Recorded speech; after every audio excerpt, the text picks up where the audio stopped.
Sprizzetto all'aperto perché finalmente siamo quasi in primavera, in questo annuncio di primavera, un inverno caldissimo, sì. E questo fa bene. Allora facciamo uno sprizzetto virtuale. Perché abbiamo chiesto ai nostri ospiti, ci ha detto che ci porteranno subito, ma siccome il sindaco in un momento particolare, certo. questo momento di coronavirus, è convocato in prefettura, sì, ma fra pochissimo, sanitaria fra pochissimo, quindi ci ha concesso questa intervista gentilmente. Grazie sindaco, grazie a Roberto Pizzoli, sindaco di Porto Tolle, e Ranzo Malangon. Grazie al sindaco di Porto Tolle. Grazie a voi. Andiamo subito sul dunque, perché bisogna parlare del coronavirus. Sì. Ne parliamo anche noi in maniera abbastanza così di sponda. Il coronavirus, tutto quello che succede, io per esempio ho mia figlia che abita in Germania e dice noi in Germania non abbiamo nessun tipo di preoccupazione.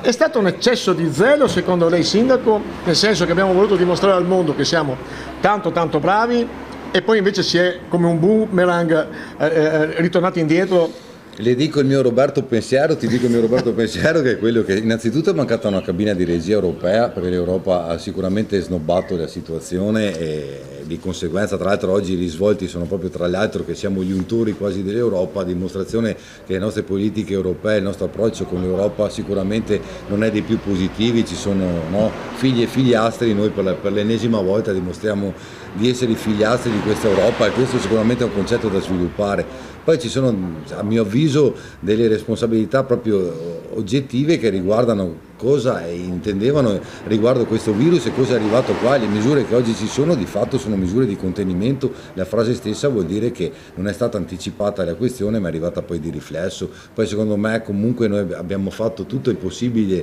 in questo momento qua, l'Italia, la regione Veneto sta facendo il possibile per limitare i danni dal punto di vista sanitario, poi quelli economici magari ne parleremo dopo, però di quelli sanitari sicuramente, perché non mi sta neanche bene dire sì è morto uno ma aveva 80 anni o aveva 90 anni, vabbè cosa vuol dire? Sempre la morte di un caro, credo che la salute delle persone vale sempre il primo posto nell'interesse della collettività.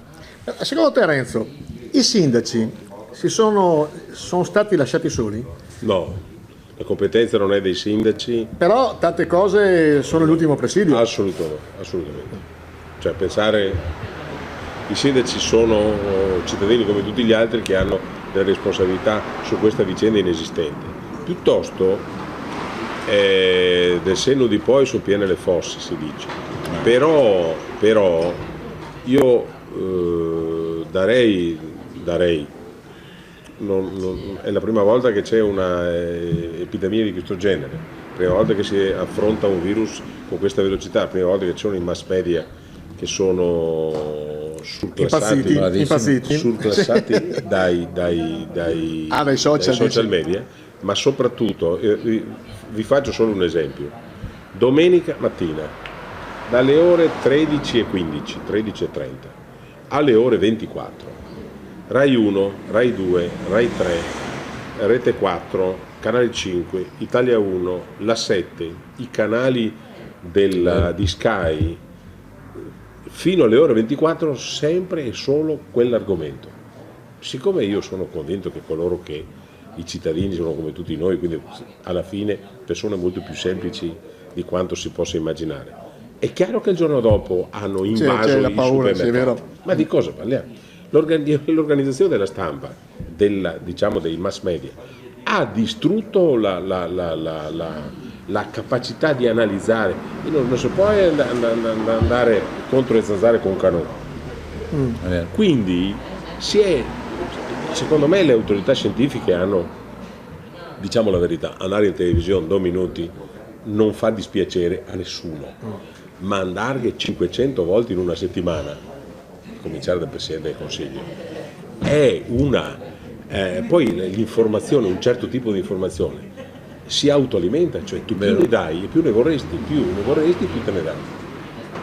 Vedrete che fra una settimana siamo all'effetto rebound, cioè l'effetto contrario. Sì, però le macerie ci vorrà un po' di tempo per portarle via. Senza dubbio. Nel senso che borsa. È vero, sono d'accordo con Renzo, l'unica cosa che dissento, permettimi, è sul discorso del ruolo del sindaco, perché la tutela territoriale e sanitaria dell'ultima ordinanza. No, nel senso che lo dico a nome anche di tutti i 50 coinvolti.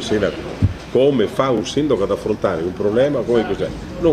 che ha bisogno di un'autorità di natura tecnica, certo, una linea guida, una linea guida. Quindi, quella che forse sì, ma non sapeva neanche loro come fare, lo so. cioè adesso nella vita bisogna essere realisti, certo, okay. No, ma sono concordo con c'è tutto. il mondo che è pieno di gente che indica e punta il dito, quindi esatto. Allora, ne approfitto che diamo i voti.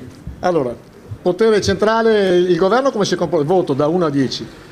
Beh, per me è fatica arrivare alla sufficienza per tutti i motivi che ho detto prima, per le politiche europee, per quello che ha detto anche Renzo prima, perché comunque Conte secondo me non è stato incisivo e ha fatto una sovraesposizione anche mediatica, tentennando troppo su quelle che erano le risposte. Sentiamo Renzo, che voto gli dai? Secondo me sotto la sufficienza, anche se all'inizio si è mosso molto bene. Poi è stato un eccesso di le liti con i presidenti delle regioni, poi c'è stato un eccesso di protagonismo e comunque quando, mi permetto di dire, quando c'è un problema di natura sanitaria, cosa c'entrano i sindaci, i presidenti delle regioni, i ministri? I politici generali, ci vuole il tecnico. Fai parlare uno esatto. E poi il direttore generale della sanità, ma cosa parli? È questo infatti che Prefettura di Rovigo, voto? Insomma, la prefettura ha cercato nei limiti delle sue competenze di organizzare il dovuto, la sera anche di domenica siamo stati, insomma, Sua Eccellenza ha sempre con noi un occhio di riguardo, ha fatto il possibile per coordinare nei limiti naturalmente delle loro competenze, quindi insomma credo che abbia svolto il suo ruolo. Un buon 7? Per me sì, sempre comunque. Per te Renzo?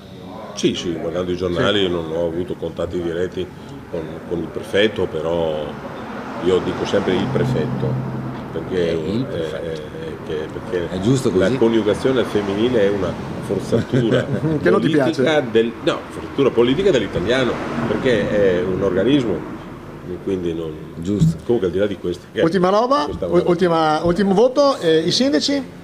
In generale parliamo dei sindaci del Delta, ecco, senza allargarci. No, io parlo anche per tutti i 50, credo che sia stata un'esposizione anche per noi, al di là che il sindaco 2.0 per tutti i motivi, anche quelli social eccetera, è sulla piazza praticamente, una piazza se vuoi virtuale, una piazza se vuoi anche fisica, però deve avere un contatto diretto con i cittadini, ha cercato di dare le più risposte possibili, organizzare gli uffici, dare quella possibilità comunque di gestire le proprie attività tutti nel modo che c'era stato dato da linee guida, credo che più di così. Quando ci sono cose di questo genere bisogna fare due cose: dare tranquillità, esatto, dare soprattutto tranquillità e dare tranquillità, punto. Vi faccio l'ultima provocazione, per dopo chiudiamo perché domani riprendiamo. Va bene? Detto il discorso della tranquillità, la mascherina di Fontana cosa ne pensa? Si poteva evitare. Vabbè, ci sentiamo domani. Grazie. Arrivederci, buona giornata.